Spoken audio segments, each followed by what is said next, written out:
अब यहाँ worked example 6 के अंदर ये हमें चीज़ कही गई है कि एक हाइड्रोलिक सिस्टम है जो कि दो कनेक्टेड है सिलेंडर से, यानी कि वो दो सिलेंडर्स का बना हुआ है और वो दोनों सिलेंडर्स आपस में कनेक्टेड हैं। सिलेंडर ए और सिलेंडर बी उन दोनों का नाम है। और सिलेंडर ए जो है उसका पिस्टन जो है उसको रेडियस 5 सेंटीमीटर है। ये आपके पास सिलेंडर ए है और इसका जो रेडियस है वो 5 सेंटीमीटर है। और जो सिलेंडर बी है उसका जो पिस्टन है उसको रेडियस 10 सेंटीमीटर है।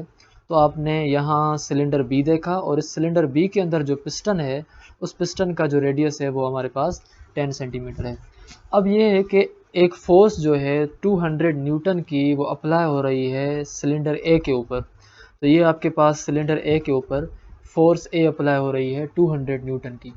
अब इस 200 न्यूटन की फोर्स लगने की वजह से यहाँ से प्रेशर ट्रांसमिट होगा जो कि इस बी के ऊपर लगेगा और वो प्रेशर ट्रांसमिट होकर इस बी के ऊपर भी फोर्स लगाएगा। अब सवाल ये है कि calculate the force exerted by cylinder B.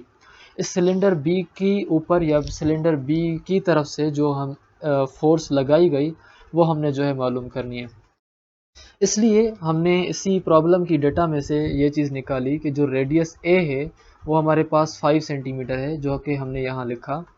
और अगर हम उसको मीटर्स में कन्वर्ट करेंगे तो हमारे पास वो हो जाएगा 0.05, क्योंकि जब आप 5 सेंटीमीटर को डिवाइड करेंगे 100 के साथ तो आपको वैल्यू मिलेगा 0.05 मीटर। उसके बाद आपके पास सिलेंडर ए के ऊपर जो फोर्स है वो 200 न्यूटन है।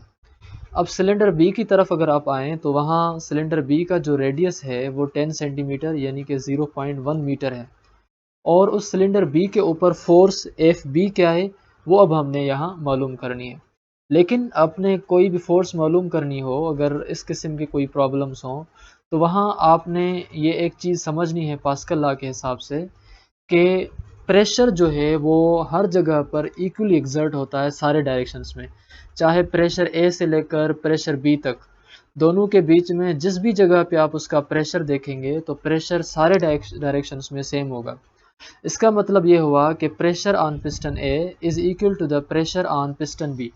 हालांकि फोर्स कम नीचे हो सकती है फ्लूइड्स के अंदर, लेकिन प्रेशर उनका हमेशा बराबर होगा। अब ये प्रेशर अगर दोनों का बराबर है तो इसका मतलब ये होता है कि हम प्रेशर ए का फाइंड कर लेंगे तो हमें ऑटोमेटिकली प्रेशर बी का मिल जाएगा। तो इसलिए हम जो है प्रेशर ए का पहले फाइंड कर रहे हैं। तो प्रेशर बी का फाइंड हम इसलिए नहीं कर रहे क्योंकि प्रेशर का जो फार्मूला है वो कुछ ये है, फोर्स अपॉन एरिया। प्रेशर को फाइंड करने के लिए आपको फोर्स भी मिली हुई हो और आपको एरिया भी मिला हुआ हो। फोर्स आपको मिली हुई है ए की और एरिया भी आपको मिली हुई है ए की। तो इसलिए फोर्स या प्रेशर हमें जो है पिस्टन ए का मालूम करना आसान होगा। तो इसी वजह से हम ये कह रहे हैं कि ए वाली जो है एरिया भी लिखेंगे और ए पिस्टन वाली फोर्स भी लिखेंगे और प्रेशर हम ए के ऊपर फाइंड करेंगे। तो pressure on A is equal to force on A upon में एरिया ऑफ ए। या अगर आप इसको इस तरह से लिखें कि जो प्रेशर ए का है वो बराबर है एफ ऑफ ए अपॉन में एरिया ऑफ ए। मगर अब यहाँ सवाल ये है कि जो एरिया है ए वो उसके बराबर हमें मिली हुई नहीं है, इसलिए पहले हम एरिया को मालूम करेंगे। क्योंकि अगर आप देखें डेटा के अंदर तो डेटा के अंदर एरिया जो है हमें मिली हुई नहीं है। अगर आपको एरिया मिली हुई नहीं है तो हम एरिया कहाँ से मालूम करेंगे? वो हम एरिया मालूम करेंगे एरिया के फार्मूले से, वो है पाई आर स्क्वायर। अब यहाँ यह सवाल भी है कि एरिया का फार्मूला लेंथ एंड विड्थ भी है, लेकिन हम यहाँ पाई आर स्क्वायर क्यों यूज़ कर रहे हैं? वो इस वजह से क्योंकि हमें प्रॉब्लम में डेटा में कहा गया था कि ये जो सिलेंडर्स, ये जो आपके पास पिस्टन्स हैं वो सिलेंड्रिकल हैं और सिलेंड्रिकल ऑब्जेक्ट कोई भी होता है तो उसका जो एरिया होता है वो पाई आर स्क्वायर में मालूम किया जाता है। तो इसी वजह से हमने यहाँ एरिया की जगह लिखा है पाई आर स्क्वायर। और ये जो आर स्क्वायर है तो ये आर यानी कि रेडियस हमें ए का भी मिला हुआ है, हमें बी का भी मिला हुआ है। तो हम यहाँ जो रेडियस लिखेंगे वो हम लिखेंगे ए का। अब हमारे पास यहाँ फार्मूला अब ये हो गया कि A is equal to pi r square, लेकिन पाई आर ए स्क्वायर। अब आर ए की जगह आप जो वैल्यू लिखेंगे वो 0.05 है, पाई की जगह आप जो वैल्यू लिखेंगे वो 3.14 है। तो पाई की जगह आपने लिखा 3.14 और ए स्क्वायर की जगह आप लिखेंगे 0.05 होल स्क्वायर। जब आप इसको स्क्वायर करते हैं तो आपके पास जो वैल्यू मिलता है वो 0.05 है और 3.14 आपने लिखा सेम। अब जब आप इन दोनों को आपस में करते हैं मल्टीप्लाई तो आपको जो वैल्यू मिलता है एरिया ऑफ ए का वो 0.0078 मीटर स्क्वायर मिलता है। अब आप इक्वेशन ए को जो है हल करेंगे। इक्वेशन ए को हल करने के लिए हमें फोर्स ऑफ ए भी मिला हुआ है और एरिया ऑफ ए भी हमें जो है वो मिला हुआ है। अब ये दोनों वैल्यूज़ आप इसके अंदर पुट करेंगे। इन वैल्यूज़ को पुट करने के बाद हमें कुछ इस तरह का एक्सप्रेशन मिलता है 200 अपॉन में 0.00785। जब आप दोनों को डिवाइड करते हैं तो आपके पास जो प्रेशर ऑफ ए मिलता है वो मिलता है 25477.7 न्यूटन अपॉन मीटर स्क्वायर। अब इस newton upon metre square unit की जगह पे आप यूनिट अगर पास्कल लिखें तो भी बेहतर है, अगर आप न्यूटन अपॉन मीटर स्क्वायर लिखें तो भी सही है। अब आपसे हमने क्या करना है कि now we can say that the pressure on piston A and pressure on piston B is equal. अब हम ये कह इसलिए रहे हैं क्योंकि हमें पास्कल लॉ कहता है कि जो ए का प्रेशर है वही बी का प्रेशर है, तो हम अज्यूम करेंगे कि P of A is equal to P of B, और जो पी ऑफ बी है हमारे पास वो बी सेम हो जाएगा जो कि आप यहाँ मालूम करके आए। पी ऑफ ए का वो है 25477.7 पास्कल।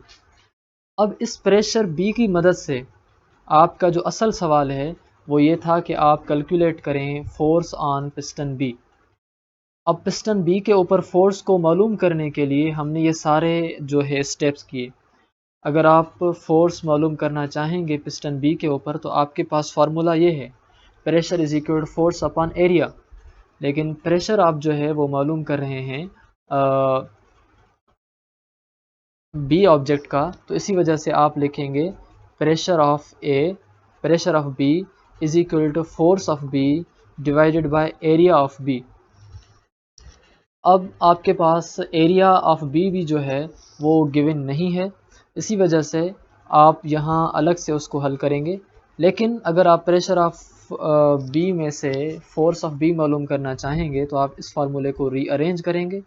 रीअरेंज का मतलब ये है कि एरिया ऑफ बी यहाँ डिवाइड में है तो दूसरी साइड जब जाएगा तो वो मल्टीप्लाई का हो जाएगा, तो ये हो जाएगा A pressure of B is equal to into A of B is equal to F of B. अब आपने जहाँ पे ए ऑफ बी लिखा हुआ है यानी एरिया लिखा हुआ है बी का, वहाँ आप ये वैल्यू पुट करेंगे जो कि एरिया का वैल्यू है, और एरिया बराबर है हमारी पाई आर स्क्वायर के। लेकिन एरिया बी का है इसी वजह से आप इसको लिखेंगे pi r of B square. अब इसी सेम फार्मूले को आपने यहाँ सेम लिखा, pressure of B, area of B की जगह आपने लिखा pi of r B square into में फोर्स ऑफ बी पिस्टन। अब ये आपके पास फार्मूला मिल चुका है। इसी फार्मूले के अंदर आप जो है सारे वैल्यूज़ को पुट करेंगे। जब आप सारे वैल्यूज़ को पुट करते हैं तो प्रेशर ऑफ बी का जो वैल्यू है वो ये वाला है, रेडियस ऑफ द बी आपके पास ऑलरेडी गिवन है, और पाई का वैल्यू आपको याद होना चाहिए 3.14 है।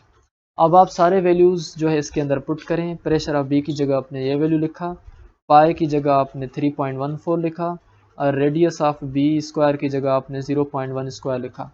0.1 स्क्वायर 1 को स्क्वायर जब आपने किया तो आपको वैल्यू मिला 0.01। 3.14 आपने सेम लिखा, ये वैल्यू अभी आपने सेम लिखा। अभी आप इन तीनों को करेंगे मल्टीप्लाई। जब आपने इन तीनों को मल्टीप्लाई किया तो आपको जो वैल्यू मिला वो कुछ ये मिलता है 799.9, और अगर आप इसको राउंड ऑफ करते हैं फिगर्स में तो आपको फोर्स जो पिस्टन बी के ऊपर लग रही है वो 800 न्यूटन है। सो इस वजह से हम कहेंगे the force exerted by the piston B is 800 newton and it is the answer.